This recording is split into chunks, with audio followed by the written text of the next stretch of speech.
Welcome to Science Frontiers, a space for discussions in the frontier areas of science and technology.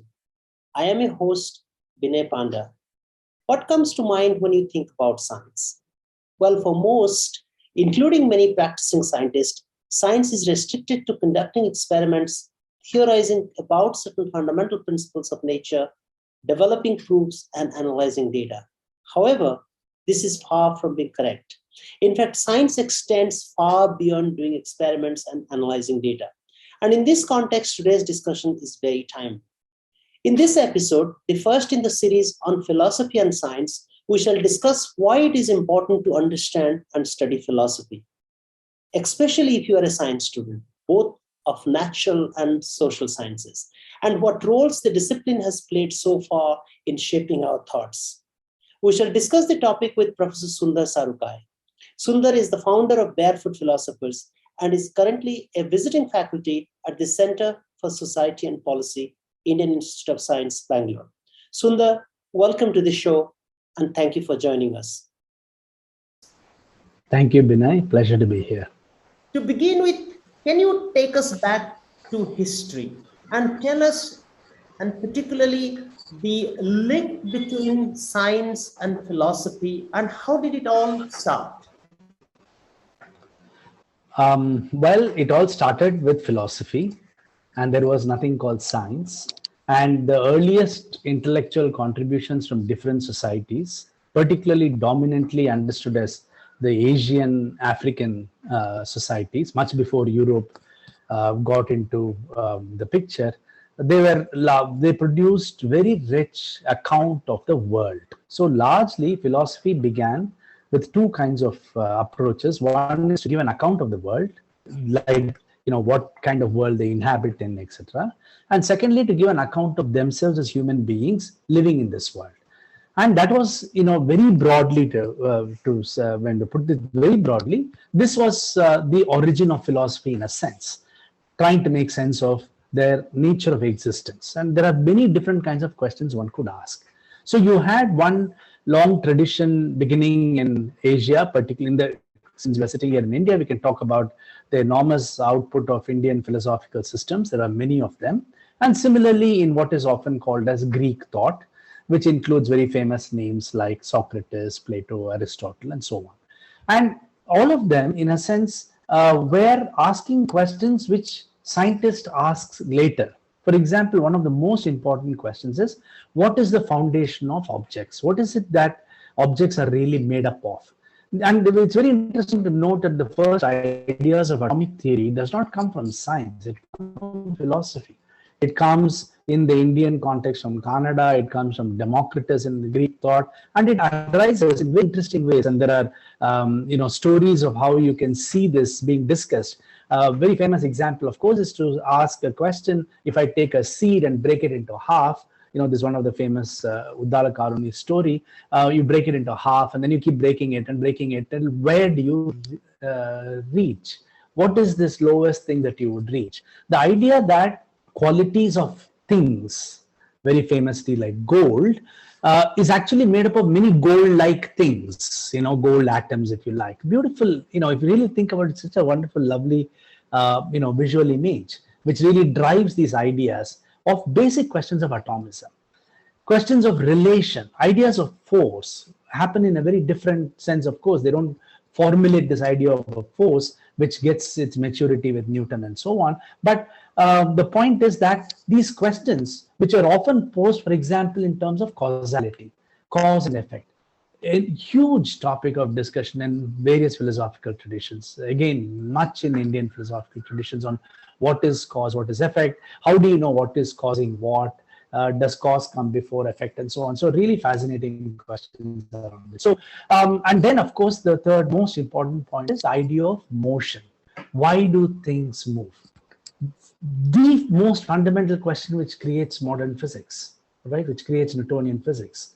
As Newton himself says in his Principia, the whole aim of writing that book was to distinguish true and apparent motion, a problem which goes right up to relativity. And again, the ideas of relativity coming from Galileo to Newton to Einstein also has a particular historical trajectory. They're all trying to understand, why do things move? Why does fire seem to go up? Why does a ball fall down? So what they did, very to put it again very briefly, that the way they looked at it, you can see why there is a large amount of science present in this idea. The way they looked at it is just like we look at things like atoms made up of protons, neutrons, electrons, etc., as constituting matter. To them, it was the five elements which constituted matter. All matter is made up of five elements, like earth, wind, water, fire, and space. And depending on the component of each one of these elements, the properties were reflective of that. So suppose you had a lot more earth in a particular element, right? The earth was a dominant element in that particular object, then it would have more of the properties of the earth, which is heavy, so an object which is earthy in that sense, right? So these are terms which we often use. Now, the idea that there is something called natural motion, things move because there is a natural tendency to move, or like in certain Greek ideas, that things moved to their natural place. They wanted to go occupy and sit in their natural place. Beautiful, wonderful. Imagine, just thinking about it, forget about what is right and wrong, thinking about this. But those were the most fundamental ideas which were present, as I said, in Indian philosophical systems when they talk about notions of qualities of motion and so on, as also the Greek. So it's not an accident. And I think the Greeks were a little more, far more engaged with certain questions of making sense of the world. So people often call Aristotle, as you could call him, as a biologist or a physicist, although he didn't write the book on physics, which was the book Physics was named after him, after his time. But the point is that, they were engaged in these questions of natural phenomena. Of course, the human phenomena too. How does human interact? How do we understand human beings, etc.? So if you like, the question of the analysis of humans becomes the human sciences, psychological sciences, and social sciences, because humans and society, etc. The questions relating to nature of the world, nature of perception, how do we perceive the world, how do we make inferences about the world, etc., can connect to larger questions of knowledge and truth in the natural sciences. So there was no need for something called a science as a discipline. And as we know, even Newton in the 17th century was called as a natural philosopher. And the shift from the regular philosophy, which got taken up too much, at least in the European tradition. And it's also an interesting aside that the European tradition discovers or rediscovers or reappropriates Greek thought as its own, from the Arabic philosophers, taking it from the Islamic philosophers. But that's a very different story and a very important one. But the point is, in reaction to a kind of scholasticism, excessive scholarly work, just looking at texts and not looking at the world, reactions by people like Bacon, Hobbes, Galileo, and others brought the question of empirical study into that of what we call as natural philosophy. And even then, even Newton's Principia Mathematica, when Newton is producing this grand story of the universe, he still uses what he calls as 4 rules of philosophical reasoning. It's not about scientific reasoning. There's no idea of that question of the scientific there at all. Because that is, and if you look at those rules of philosophical reasoning, it's so beautiful, just about basic commonsensical ideas of how you associate the same cause to the same effect across the world. It universalizes phenomena in a very, very important way. So I would say, therefore, the split between philosophy and science actually happens due to certain reactions post Newton with people like Mach and others. So, but whether at its heart, there were very similar impulses towards doing science, doing philosophy, that question is very germane today, still very relevant. And 2, whether the reaction post-Newton towards philosophy was about certain aspects of philosophy, what was often seen as metaphysics, not just about philosophy in general. As we probably talk about it, we can see how other kinds of philosophy really matter to science. So this is one trajectory. But again, just as a last point, we do also know that many of the scientists before and after, even during the suspicion of philosophy post-Mach, including people like Einstein, Poincaré, Planck, and so many others, were deeply influenced by philosophical thinking. I don't mean philosophical texts or philosophical doctrines. Even that is not that important. A way of thinking and thinking about the world, to me, which is what captures the hallmark of what philosophy is. Thank you, Sundar. You mentioned multiple different concepts. You talked about causality. You spoke about Eastern and Western philosophy. You also talked about how Western philosophy reappropriated the concept that got originated in Eastern philosophical world. Now, let me ask you a question about when did it exactly happen when science or the natural science and philosophy exchanged hands? For the lack of a better term, when did philosophy actually lost its luster? When was it when asking questions became more scientific or people considered to be scientific rather than a philosophical question? Yeah, okay. Yeah, you mean like studying nature in that sense, right? Took over that aspect of philosophy because there are many different aspects of philosophy which scientists are not interested in, and they don't have too much respect for it too. For example, theology is a branch of philosophy which a lot of philosophers do, which is using reason and rational and logical analysis in questions about God, for example, or the divine and so on, or the transcendent, if you like. There are questions on ethics, which a lot of philosophers do, which scientists are not interested in for various reasons. They don't think it matters to them. So here there's a very clear labor division. And when scientists say, look, I want to describe the natural world, natural phenomena. And within that, there's already a very interesting philosophical question. Because how do I distinguish what a natural phenomena is? So when they make the label demarcation very clear, they say you do what you want if you want to do these kinds of so-called metaphysical questions, like asking what is existence, the meaning of being, and stuff like that, which didn't make sense to many of them, particularly post Mark and into the positivists in the late 19th, early 20th century. There's a lot of suspicion about the kind of language questions they were formulating and so on. Okay, so that was one part of the problem. But and there I think science is saying, look, you do your job, I don't care. The real conflict is coming when you want to take over the description of natural phenomena. And there also the division of labor says, and today, to the extent that many philosophers today who follow a school called naturalism have acknowledged that the descriptions of the natural world are those that will come from the scientists.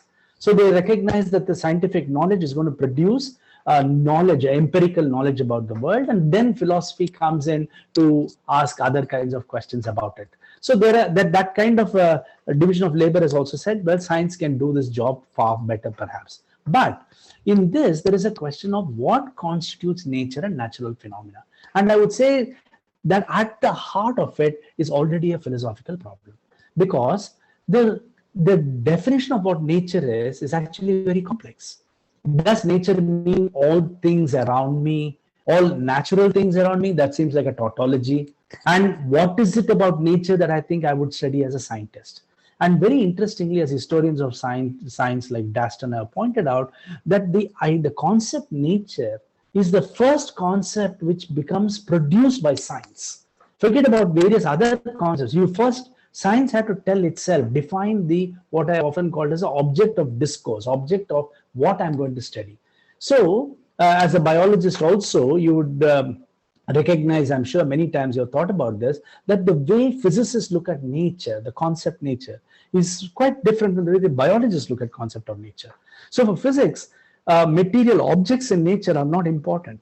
It's only relationships between objects that is given by the fundamental laws of nature, which define what nature is. Nature is nothing but a set of laws of nature, because every phenomena in the world can follow from the laws of nature. So the task of physics is also to uncover these laws of nature. Okay, that's a very valid approach to take.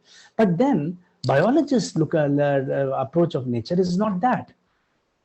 You would have to have the fact that you don't have fundamental laws of nature in biology like in physics is one point which philosophers have often pointed out. And then the question of how do you even engage in this very big monster called evolution as a scientific concept in biology is another kind of a question, and so on. So all I'm trying to say is that when this division of labor breaks, that division of labor happens even within the sciences, within physics, within chemistry, within biology. And each of them said, this is the way I'm going to define nature, and I'm going to study that quality, that characteristic of nature. And you study that characteristic of nature, and so on. And so, and given the fact that the privilege of science keep growing up for a variety of reasons. So it's not just about the knowledge alone, right? Because remember in Newton's time, his biggest thing whom he had to placate was the church, and the fact that he was very much a supporter of the church. Christianity, etc., is a well-known story anyway.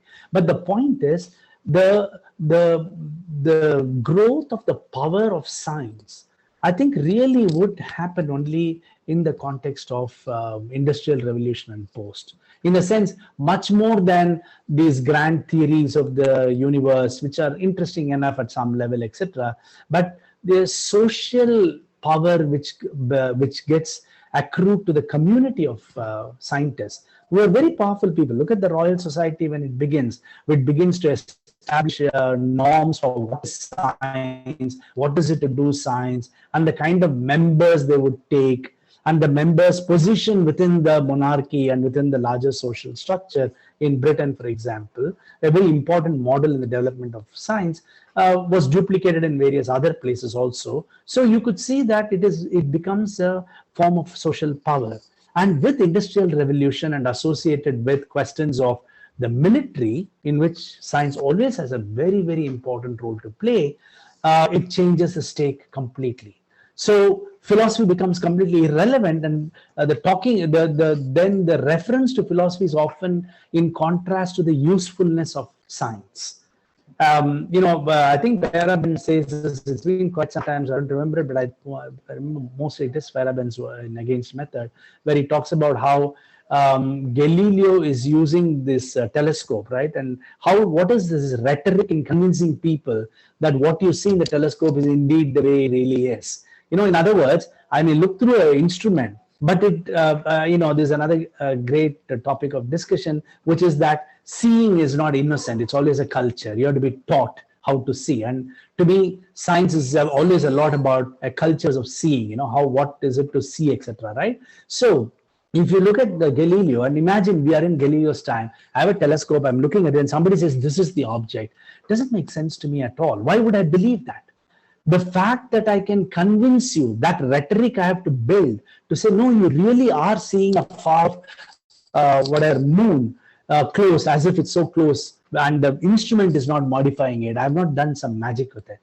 To do that, apparently, and I think if I remember this Farabin's argument, is that the acceptance of telescope was largely driven by the fact that Galileo could show its military use. When you could look at the far-off ships and say, look, this is how they are, you can attack them or whatever it is. It brings the point of politics and power into the practice of scientific knowledge. And because of that, these kinds of power of science goes up. And as we know very well, even today, I was just giving a talk on science and democracy at IIT Mandi, and I was looking at some numbers. Across the world, between 30 to 40% of all funding which is given to science are from defense projects.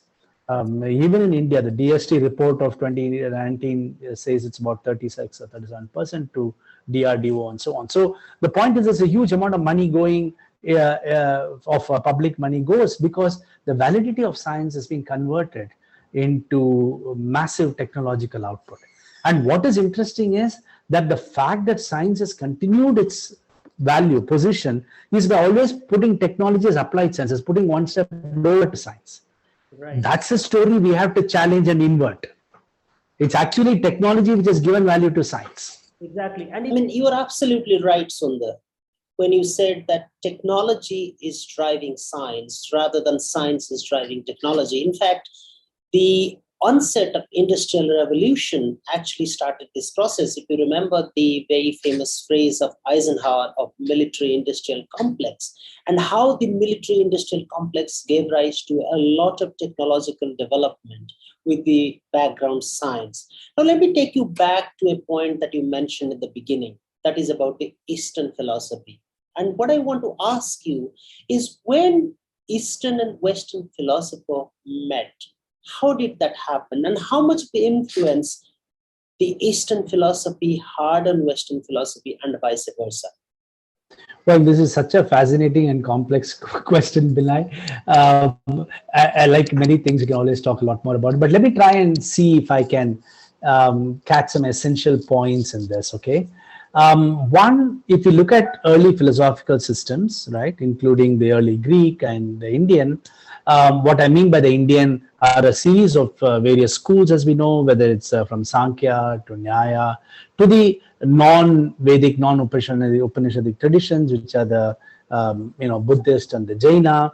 And then you have the grammarians who are very deeply concerned with questions of language and so on. So you had, and of course, the early Charvakas and stuff. So you had a wide variety of philosophical schools, and all of them were very fundamentally concerned with the question of what constitutes valid knowledge. So they are, you could as well call them as pramana theories, and fundamentally that's what drives much of their explorations. And that's why the common subjects they all analyze are the famous pramanas, which could range from just perception. And if you look at the book on perception and how to analyze perception, it's not anything mystic or religious or anything of that kind. It's such a misreading. There's such a very problematic history we have inherited, a very colonial history of understanding intellectual traditions of Asia and Africa. And one of them is this whole association of philosophies with something to do with the otherworldly. If you look at the discussions on perception, one of the great debates on discussion, for example, with Buddhist and Nayayikas, is whether perception is always conceptual or is it non-conceptual, a question which is fundamental to the idea of science today, because when scientific perception is instrumental perception, then all perception seems to be already mediated by certain concepts that you have. Otherwise, you can't make sense. You can't see an electron, and you are mediating it with a certain conceptual basis. The philosophical question for that is a very simple question. Is all perception, even when I see a tree, is it mediated by concepts or not? And there's so much wonderful stuff in it, of course, well, as you said, philosophy is absent in this, so a lot of these discussions are absent. But similarly, the other very important question in almost all the philosophical traditions was about analysis of inference. Why do we infer the way we do? So why when I look at smoke, I infer there's fire, etc. Standard examples. Very similar questions which arise in the Greek tradition with Aristotelian syllogisms. So you have counterparts like Nyaya, syllogism, and so on. So this is something which logicians of Indian logic have had some grasp over, and people have talked quite extensively about it, people like Mattilar and Mohanty and others. So the point is, you have had a base of questions which become necessary for a philosophical reflection on anything, whether it is science or arts or whatever else it is. So for me, philosophy is like language, let's say like English, right? So using English, I'm able to write about a film that I watch. I'm able to write a short response to a music piece I hear. I'm able to write something about a science lesson I read, right? So English becomes a medium by which I express. So to me, philosophy itself is like that. It offers a language to be able to express various things about various things. So I would say that there was this kind of a common base between the two. And one thing in which Indians excelled enormously, very interestingly, was about language. I mean, the kind of work on philosophy of language, I said from various Indian traditions, including Buddhists, is an astounding production. I mean, which some philosophers have pointed out, which Western philosophy really catches up to only in 20th century. So it's such a deep amount of work on thinking about, meaning, words, phonemes, graphemes, of course, Paninian grammar, etc. All of that were all present. So we had that possibility. And then to add to this, look at this complexity here, right? You had some similarity, of the intellectual foundations. And then we had fantastic technological foundation. The first examples, for example, of Vuku, the steel making processes, the metallurgical processes, and again something which very well known about the various kinds of technological products which are being produced in the society for cultural purposes, right? The 5 alloys, the distillation of zinc, which is a very difficult process, making a very high quality steel, which was exported to the Middle East for making this Damascus swords, to Roman cutlery, and so on. And all of these are being produced as part of social work by blacksmiths, not as the kind of an intellectual labor. So it's a very interesting thing, if you really look at it, that, and on top of it, you had a great growth of mathematics. So you had wonderful production of mathematical knowledge, which took Europe many centuries to catch up. You had production of technological knowledge to such a great extent that it's only after colonialism that the British take back many of these ideas about metallurgical processes and bring it back, as part of a scientific process, etc. So you had an intellectual foundation, theoretical foundations from philosophy, and yet the so-called modern science, as the way we understand it, didn't happen. Right. It did not happen directly from the Greeks too, and that would be a myth to think it happened with the Greeks, because the Greeks' tradition was lost to Europe. It was protected and nurtured by the Islamic philosophers, the Persian, the Arabic philosophers. It comes into Europe only in the second millennia, and then it only gets established in 15th, 16th century in Europe through these Platonic academies. And even then, the first response of people like Bacon and others was to say, look, the Aristotelianism is wrong. The scholasticism is the one which was the greatest obstacle to modern science. And that you had to overthrow some of the fundamental doctrines. If I remember right off my head, there are about at least 5 fundamental principles about the nature of motion, idea that the Greeks refused the idea of infinite space. They did not accept the idea of vacuum, right, and space without matter, etc. All of which had to be experimentally demonstrated before modern science was possible. So they had to really overthrow the hegemony of this Greek thought. In the Indian tradition, in contrast, we had all of this. So why did it not happen? And this is the famous Needham question, right? Needham question saying, why did it originate in China? Why did it not originate in China when it had all this? So I think one quick answer to this, and I just stop here before going on, is that, so there are, I think the writing of history of science is completely flawed. Even today you see major books on history of science, which does not, which will begin by talking as if all ideas of science and mathematics had only their origins in some kind of a constructed Western tradition. Whereas that is not the case. So, for example, the work of people like Arun Bala, who was in Singapore, was been talking about the multicultural origins of science, argue very persuasively that many ideas from China, China, the Greek region, the India, the Arabic world, all of them went into Europe. And it is actually that product of coming together. So Europe produced a fertile geographical location for the meeting ground of many ideas which produced modern science.